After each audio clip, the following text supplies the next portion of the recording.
Assalamu alaikum. This is Amar Manzoor Khan.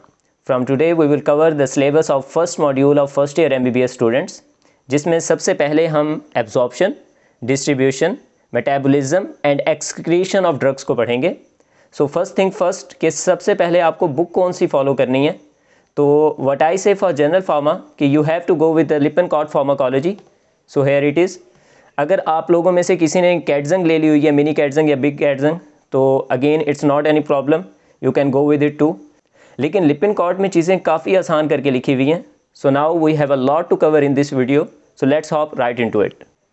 आपके syllabus में जो सबसे पहला सेक्शन है उसके अंदर हमने एब्जॉर्प्शन, डिस्ट्रीब्यूशन, मेटाबॉलिज्म और एक्सक्रीशन ऑफ ड्रग्स को क्या करना है, डिस्कस करना है. तो सबसे पहले जब आप एक कोई ड्रग लेते हैं उसको क्या करते हैं, आप एडमिनिस्टर करते हैं. फिर उसके बाद कोई भी रूट ऑफ एडमिनिस्ट्रेशन हो तो वो क्या होती है, ड्रग बॉडी में एब्जॉर्ब होती है. वो एब्जॉर्प्शन के बाद वो बॉडी में डिस्ट्रीब्यूट होती है और वहाँ पर उसका मेटाबॉलिज्म होता है. मेटाबॉलिज्म के बाद जब उसके इफेक्ट्स आ जाते हैं फिर उसकी एक्सक्रीशन हो जाती है. तो हमने इन्हें बारी बारी पढ़ना है. आज की वीडियो में हम एब्जॉर्प्शन को डिस्कस करेंगे. सो सबसे पहले आपने ड्रग को एडमिनिस्टर किया. अब एडमिनिस्ट्रेशन किस किस रूट के थ्रू हो सकती है वो हम पढ़ते हैं. सबसे पहले आप सबसे मोस्ट कॉमन जो है वो ओरली आप ड्रग्स ले लेते हैं. कुछ ड्रग्स ऐसी हैं जो आप सब लिंगुअली लेते हैं, आप अपनी टंग के नीचे रखते हैं, वहाँ से वेन्स के अंदर ना वो ड्रग क्या होती है, एब्जॉर्ब हो जाती है. काफ़ी रैपिड इसका मोड ऑफ एक्शन होता है. उसके बाद कुछ ड्रग्स हैं वो डायरेक्ट आप सिस्टेमिक सर्कुलेशन में ले लेते हैं, जिसे कहते हैं इंट्रावीनस. इंट्रामस्कुलर आप डायरेक्ट मसल में ले लेते हैं. उसके बाद कुछ ड्रग्स हैं जो सब क्यूटेनियसली लेते हैं. अब जो हमारी स्किन की लेयर्स होती हैं, इन लेयर्स में सबसे पहले देखें एपिडर्मिस है, फिर डर्मिस है, उसके बाद हमारे पास क्या है, सबक्यूटेनियस टिश्यू है, लास्ट में मसल पड़ है.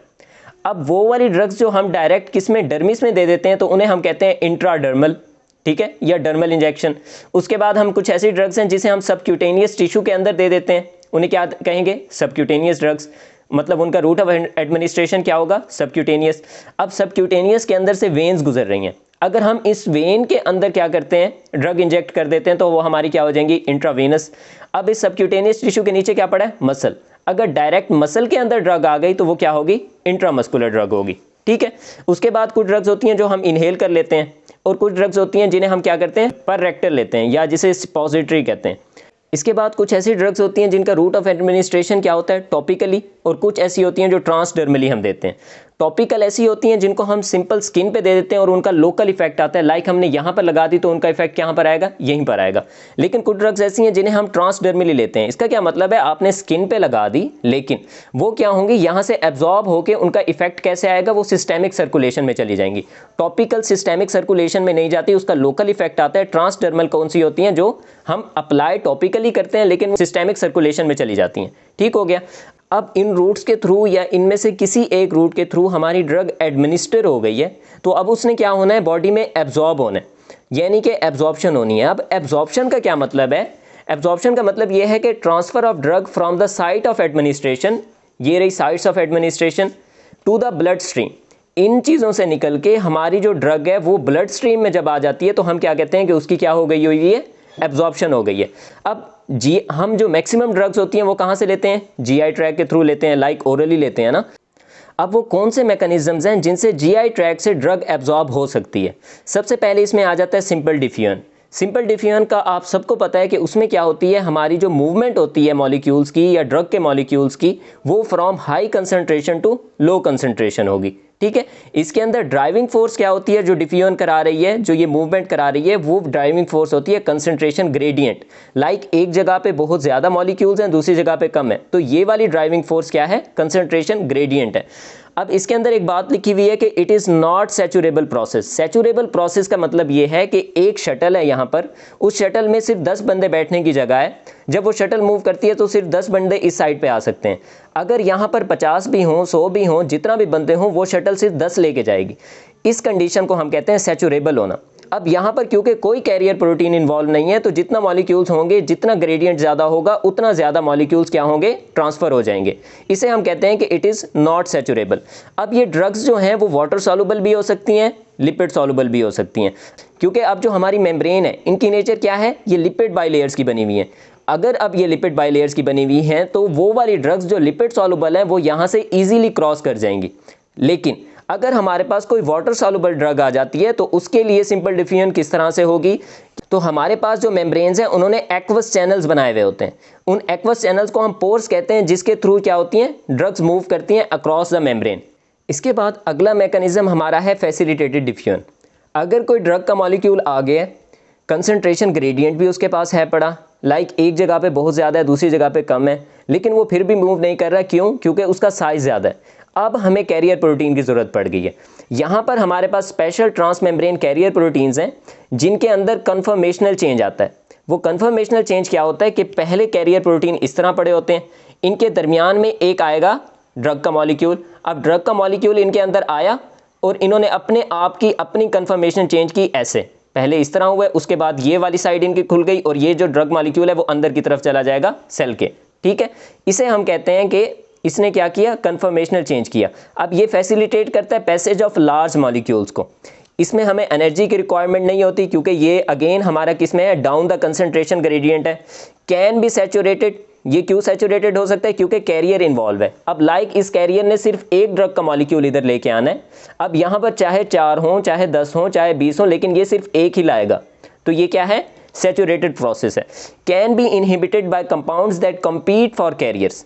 अब ऐसा होता है कि काफ़ी सारे कंपाउंड्स ऐसे होते हैं जो ड्रग का मॉलिक्यूल है उसके साथ कम्पीट कर रहे होते हैं। लाइक ड्रग का मॉलिक्यूल डी है, यहाँ पर कोई एक और मॉलिक्यूल आ गया जिसका नाम है सी। अब अगर सी के मॉलिक्यूल ज़्यादा हैं तो कैरियर प्रोटीन सी को प्रेफर करेगा, अगर डी के ज़्यादा हैं तो डी को प्रेफर करेगा। ये इसका मतलब है कि ड्रग जो है वो इनहिबिट हो रही है किसी और कंपाउंड की वजह से। ठीक हो गया, can be inhibited by compound that compete for the carriers. उसके बाद हमारे पास आ जाती है एक्टिव ट्रांसपोर्ट। इसके अंदर अगेन स्पेसिफिक कैरियर प्रोटीन्स क्या होती हैं, यूज़ होती हैं। और इन कैरियर प्रोटीन का क्या काम है, ये करती हैं स्पैन द मेम्ब्रेन, ये मेम्ब्रेन को घुमा देती हैं। वो कैरियर प्रोटीन खुद घूमते थे, यहाँ पर क्या हुआ, मेम्ब्रेन को घुमा देते हैं। और ये क्या होता है, एनर्जी रिक्वायर्ड प्रोसेस होता है, एनर्जी डिपेंडेंट होता है, driven by the hydrolysis of the ATP. ATP की हाइड्रोलाइसिस होती है, कन्फर्मेशनल चेंज नहीं आता, मेम्ब्रेन स्पैन होती है, मेम्ब्रेन घूमती है। और ये जो आपको लग रहा है कि ये घूम गया, ये खुद नहीं घूमा कैरियर प्रोटीन, ये मेम्ब्रेन घूम गई है, जिस वजह से इसकी ये वाली स्ट्रक्चर अंदर की तरफ आ गई हुई है। ठीक है, अब ये क्या है, एनर्जी डिपेंडेंट है। Capable of moving drug against the concentration gradient, क्योंकि एनर्जी तो हमारी वैसे ही लग रही है, तो ये अगेंस्ट द कंसंट्रेशन ग्रेडियंट भी मूव कर सकता है ड्रग को। अब ये प्रोसेस कैन बी सैचुरेबल, क्यों, क्योंकि इसके अंदर कैरियर प्रोटीन इन्वॉल्व है। Can be competitively inhibited by other को ट्रांसपोर्टेड सब्सटेंसेस, लाइक हमने यहाँ पर पढ़ा था। ठीक है, इसके बाद हमारे पास अगला आ जाता है एंडोसाइटोसिस और एक्सोसाइटोसिस। एंडोसाइट, इसके अंदर एक्सेप्शनली लार्ज साइज ड्रग्स जो होती हैं उनकी जो ट्रांसपोर्ट होती है वो इस मैकेनिज्म के थ्रू होती है। इसमें क्या होता है कि जो हमारी सेल मेम्ब्रेन है वो उसके साथ आके एक लगेगा। ठीक है, लाइक ये सेल मेम्ब्रेन है, यहाँ पर एक ड्रग का मॉलिक्यूल आके लगेगा और वो पिंच होती जाएगी, पिंच होके वो उसे अपने अंदर कर लेगी और उसके बाद यहाँ से सेल मेम्ब्रेन से ब्रेक ऑफ होके सेल के अंदर चली जाएगी। ये है एंडोसाइटोसिस। इसी तरह इसका अपोजिट क्या होगा हमारे पास, एक्सोसाइटोसिस। अब जो विटामिन B12 की ट्रांसपोर्ट होती है वो एंडोसाइटोसिस के थ्रू होती है। और जो साइनेप्स के ऊपर जो प्री साइनेप्टिक टर्मिनल से जो न्यूरोट्रांसमीटर रिलीज होता है वो एक्सोसाइटोसिस के थ्रू होता है। ठीक हो गया, इसके बाद नेक्स्ट जो हमारा टॉपिक है वो है फैक्टर्स इन्फ्लुएंसिंग एब्जॉर्प्शन। एब्जॉर्प्शन को कौन कौन से फैक्टर इन्फ्लुएंस कर रहे होते हैं। सबसे पहले है कि effect of pH on the drug absorption. ठीक है, तो पीएच ड्रग एब्जॉर्प्शन पे क्या इफेक्ट कर रही होती है वो पढ़ते हैं। इसमें सबसे पहले आपने एक बात जहन में रखनी है कि जो अनचार्ज्ड या अनआयोनाइज्ड फॉर्म होगी ड्रग की वो ईजीली पास करेगी मेम्ब्रेन से। ठीक हो गया, वो इस वजह से कि जो मेम्ब्रेन्स हैं हमारी, मेम्ब्रेन्स की जो नेचर है वो क्या है, हाइड्रोफोबिक, लाइक लिपिड बाइलेयर होती है ना, तो अगर एक चार्ज ग्रुप जा रहा है तो वो उसको रिपेल करेंगे। ठीक है, अब जो काफ़ी ड्रग्स हम जो मोस्टली ड्रग यूज़ करते हैं या तो वो वीक एसिड्स होती हैं या वो वीक बेसिस होते हैं। अब एसिड क्या होता है, एसिड कोई भी ऐसी चीज़ है जो एक्वस सॉल्यूशन में क्या देता है, हाइड्रोजन आयन रिलीज करता है, बेस जो हाइड्रोजन आयन को एक्सेप्ट करता है। अब बुक के अंदर यही वाली इक्वेशन ऐसे लिखी हुई है कि BH पॉजिटिव इस साइड पे लिखा हुआ है, B+H पॉजिटिव इस साइड पे लिखा हुआ है, तो कंफ्यूज नहीं होना। तो हमारा कॉन्सेप्ट ठीक बनता है बेसिस का कि बेसिस ने हाइड्रोजन को एक्सेप्ट करना होता है। ठीक है, क्योंकि ये रिवर्सिबल रिएक्शन होता है तो हम इसे किसी भी डायरेक्शन से लिख सकते हैं। अब होता यह है कि जो हमारे पास HA है ये एक ड्रग है। अब जब ये आयोनाइज होती है तो एक हाइड्रोजन दे देगी वीक एसिड की सूरत में, एक हाइड्रोजन आयन दे देगी और उसके साथ हमारे पास A नेगेटिव दे देगी। अब A नेगेटिव चार्ज्ड है और जो HA है वो क्या है, अनचार्ज्ड है, और ये प्रोटोनेटेड फॉर्म है। प्रोटोनेटेड का फॉर्म का मतलब ये है कि इसके साथ प्रोटॉन लगा हुआ है, और जो प्रोटोनेटेड फॉर्म है वो परमिएबल है। परमिएबल वो चीज़ होगी जो अनचार्ज्ड होगी। यहाँ पर परमिएबल क्या होगी, B, क्योंकि वो क्या है, अनचार्ज्ड है। हालांकि ये क्या है, अनप्रोटोनेटेड है, इसके साथ प्रोटॉन नहीं जुड़ा हुआ। इसकी प्रोटोनेटेड फॉर्म ये है BH पॉजिटिव, जो कि चार्ज्ड है। ये हमारी जो लिपिड बाइलेयर है वहाँ से पास नहीं करेगी, लेकिन यहाँ से ये पास करेगी, क्योंकि ये क्या है, प्रोटोनेटेड है, लेकिन ये क्या है, परमिएबल है।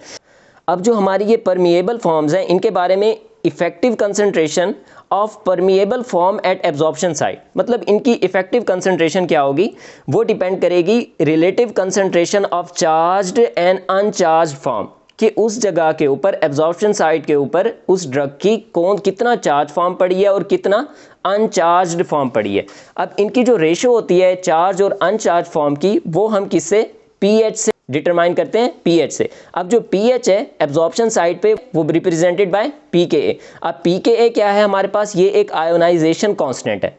आयोनाइजेशन कांस्टेंट है, या आप इसे कह लें कि ये measure of strength of interaction of a compound to a proton. Like यहाँ पर हाइड्रोजन और ये एक दूसरे के साथ कितना स्ट्रेंथ के साथ जुड़े हुए हैं, इस स्ट्रेंथ का मेजर जो है वो क्या है हमारे पास, पीकेए। तो अगर pKa जो है हमारा वो इन्वर्सली प्रोपोर्शनल है एसिडिक करैक्टर ऑफ ड्रग के, लाइक pKa को जितना कम करेंगे ड्रग का एसिडिक करैक्टर उतना ज़्यादा बढ़ेगा। pKa को जितना बढ़ाएंगे ड्रग का बेसिक करैक्टर उतना बढ़ेगा और इसका एसिडिक करैक्टर उतना कम होगा।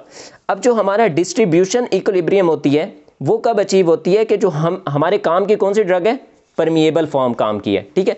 अब परमिएबल फॉर्म जो है वो ड्रग के जितना वाटर स्पेसिस हैं बॉडी के, वहाँ हर जगह पर इक्वली प्रेजेंट हो, उसे हम कहते हैं क्या, डिस्ट्रीब्यूशन इक्विलिब्रियम। हमें वो तब अचीव होती है जब permeable form of drug achieves equal concentration in all body water spaces, ठीक है। आई थिंक आपको समझ आ गया होगा ये वाला। इसके बाद हमारे पास है ब्लड फ्लो का एब्जॉर्प्शन पे क्या इफेक्ट होता है। अब जो ब्लड फ्लो है एब्जॉर्प्शन साइड पे, वो डायरेक्टली प्रोपोर्शनल है एब्जॉर्प्शन के। ब्लड फ्लो जितना ज़्यादा होगा एब्जॉर्प्शन ने उतना ज़्यादा होना है, ठीक है। अब यहाँ पर हम डिफरेंस देख लेते हैं कि इंटेस्टाइन और स्टमक में। अब इंटेस्टाइन पे ब्लड फ्लो क्या होता है, ज़्यादा, और स्टमक पे ब्लड फ्लो होता है एज कंपेयर टू इंटेस्टाइन, कम। अब जो इंटेस्टाइन्स हैं वहाँ पर एब्जॉर्प्शन मोर फेवर्ड होगी due to the more blood flow, और स्टमक पे लेस फेवर्ड होगी due to the less blood flow. अब शॉक एक कंडीशन है जिसमें हमारा जो ब्लड प्रेशर है वो काफ़ी फॉल कर जाता है, जिसकी वजह से blood flow to the cutaneous tissue is reduced, ठीक है। जो क्यूटेनियस टिश्यू है यहाँ पर ब्लड फ्लो क्या होगा, रिड्यूस हो जाएगा। इस कंडीशन में हम सब क्यूटेनियस कोई भी ड्रग देते हैं तो उसकी एब्जॉर्प्शन क्या हो जाएगी, रिड्यूस हो जाएगी। ये इसकी एग्जांपल में था। इसके बाद हमारे पास है कि total surface area available for absorption. अब मुझे एक बात बताएं कि सरफेस एरिया जितना ज़्यादा होगा एब्जॉर्प्शन उतना ज़्यादा होगी, तो ये क्या है, डायरेक्टली प्रोपोर्शनल। अब जो surface rich in brush borders containing microvilli, अब एक तो माइक्रोविलाई से सरफेस एरिया बढ़ गया, फिर माइक्रोविलाई के ऊपर अगेन ब्रश बॉर्डर्स हैं, तो उससे क्या होगा, सरफेस एरिया काफ़ी इन्हेंस हो जाएगा। अब जो इंटेस्टाइनल सरफेस होती है उसके ऊपर ब्रश बॉर्डर वाले माइक्रोविलाई होते हैं, लेकिन स्टमक के ऊपर नहीं होते। इस वजह से वो 1000 फोल्ड होती है स्टमक से, ठीक है। अब उसके बाद हमने देखना है contact time at absorption surface. Absorption surface पे कॉन्टैक्ट टाइम कितना है, ठीक है, उसका एब्जॉर्प्शन पे क्या इफेक्ट है। कॉन्टैक्ट टाइम का मतलब ये है कि इस सरफेस पे एब्जॉर्प्शन होनी है। एक ड्रग जल्दी से यहाँ से गुजर गई है तो उसको एब्जॉर्ब होने का टाइम ही नहीं मिला। एक ड्रग आहिस्ता आहिस्ता गुजर रही है तो वो इजीली एब्जॉर्ब हो जाएगी। अब जीआई ट्रैक के अंदर क्या होता है कि जिस बंदे को डायरिया है तो वो जल्दी जल्दी बॉडी के फ्लूइड्स क्या होते हैं, मूव करते हैं, ठीक है। अब यहाँ पर ये होगा कि जल्दी से बॉडी फ्लूइड मूव करेंगे और ड्रग की एब्जॉर्प्शन क्या होगी, रिड्यूस हो जाएगी। कॉन्टैक्ट टाइम अगर हम बढ़ा दें, उसे स्लोली मूव करें, तो उसकी एब्जॉर्प्शन क्या होगी, बढ़ जाएगी। इसके बाद है एक्सप्रेशन ऑफ पी ग्लाइकोप्रोटीन। अब जो पी ग्लाइकोप्रोटीन का एक्सप्रेशन है ना किसी भी जगह पे बॉडी के किसी भी टिश्यू में, वो एब्जॉर्प्शन के इन्वर्सली प्रोपोर्शनल है। जितना वहाँ पे पी ग्लाइकोप्रोटीन होंगे वहाँ पर एब्जॉर्प्शन कम होगी, ठीक है। अब जहाँ वो एरियाज बॉडी के जहाँ पर हाई एक्सप्रेशन है पी ग्लाइकोप्रोटीन की, वहाँ रिड्यूस एब्जॉर्प्शन होती है। क्यों? क्योंकि जो पी ग्लाइकोप्रोटीन है ये एक ट्रांस मेम्ब्रेन ट्रांसपोर्टर प्रोटीन है, ठीक है। इसने क्या करना है, पंप करना है ड्रग को आउट ऑफ द सेल, ठीक है, इनटू द सेल नहीं, आउट ऑफ द सेल करना है। और क्या करना है, पंप का मतलब है एटीपी ड्रिवन है, ये मतलब एक्टिव ट्रांसपोर्ट है from tissue to the blood. अब ये क्या करता है, पहले ड्रग को निकालेगा सेल से, फिर क्या करेगा, टिश्यू से कहाँ पे? ब्लड में, मतलब अपोजिट, जिस रूट के थ्रू ड्रग आई थी उसी रूट के थ्रू से वापस भेज रहा है। ये क्या काम है? पी ग्लाइकोप्रोटीन का। इस वजह से इसका एक्सप्रेशन जहाँ पर जितना ज़्यादा होगा वहाँ पर एब्जॉर्प्शन उतना कम होगी। ये जो है expressed in tissues through out the body, पूरी बॉडी में ये पड़े होते हैं, लीवर के अंदर, किडनी, प्लेसेंटा, इंटेस्टाइन वगैरह वगैरह के अंदर ये पड़े होते हैं। इसके बाद है बायो अवेलेबिलिटी। बायो अवेलेबिलिटी क्या है? Rate and extent to which an administered drug reaches the systemic circulation, मतलब ड्रग की कितना कंसंट्रेशन जो है वो सिस्टेमिक सर्कुलेशन में किस हद तक पहुंच रही है, ये क्या है? Bio availability. लाइक आपने ओरली एक ड्रग ले ली, अब आपने लेट्स सपोज आपने 10 ग्राम ड्रग ली और वो आपकी सिस्टेमिक सर्कुलेशन में 10 ग्राम पहुंचती है, ऐसा नहीं होता। अगर आप उसे डायरेक्ट सिस्टेमिक सर्कुलेशन में नहीं डालते, किसी और रूट के थ्रू डालते हैं, तो उसकी जो कंसंट्रेशन है जो सिस्टेमिक सर्कुलेशन तक पहुंचती है वो रिड्यूस हो जाती है, ठीक है। इसी को वैसे हम फर्स्ट पास हेपेटिक मेटाबॉलिज्म कहते हैं, वो हम बाद में पढ़ेंगे। इसकी इंपॉर्टेंस क्या होती है बायो अवेलेबिलिटी की? कि calculating drug dosages for non intravenous routes of administration. ठीक हो गया, मतलब नॉन इंट्रावेनस, इंट्रावेनस जो देंगे उसकी तो 100% बायो अवेलेबिलिटी है ना। अगर जो नॉन इंट्रावेनस रूट्स के थ्रू दी तो वहां पर हम उनकी ड्रग डोजेजेस को कैलकुलेट करते हैं कि इस पर्सन में हमने, क्योंकि नॉन इंट्रावेनस दे रहे हैं तो हमें ड्रग डोज कितना देनी चाहिए, ठीक है। क्योंकि हमें सिस्टेमिक सर्कुलेशन में लेट्स सपोज एक ड्रग है वो 100 mg चाहिए, ठीक है, लेकिन ओरली दे रहे हैं तो 100, अगर हम उसे 100 mg ही देंगे तो वो तो कम हो जाएगी। तो हम बायो अवेलेबिलिटी के थ्रू पता करते हैं कि इसकी ड्रग कितना, इसकी बायो अवेलेबिलिटी है, फिर उससे हम उसकी डोज कैलकुलेट करके उस हिसाब से बंदे को ड्रग प्रेस्क्राइब करते हैं। अब it is determined by comparing plasma level of drug after a particular route of administration. अब ये हुआ कि आपने एक ड्रग दे दी किसी भी एडमिनिस्ट्रेशन से, मतलब नॉन इंट्रावेनस था, कोई भी रूट था, वहां से आपने ड्रग दे दी, कुछ देर के बाद आपने उसके प्लाज्मा लेवल को चेक किया, फिर उसे कंपेयर किया किसके साथ? जो आईवी, उसी ड्रग को आईवी दिया, आईवी देने के बाद जो प्लाज्मा के अंदर उसका लेवल था उसके साथ उसे कंपेयर किया, ये जो डिफरेंस आता है वो हमारे पास क्या होती है? Bioavailability. In IV administration 100% of the drug जो है वो क्या करती है? Enters the circulation. ये मैं आपको बता चुका हूँ। अब वो वाले फैक्टर जो इन्फ्लुएंस करते हैं बायो अवेलेबिलिटी को, उसमें सबसे पहले हमारे पास क्या आ जाता है? First pass hepatic metabolism.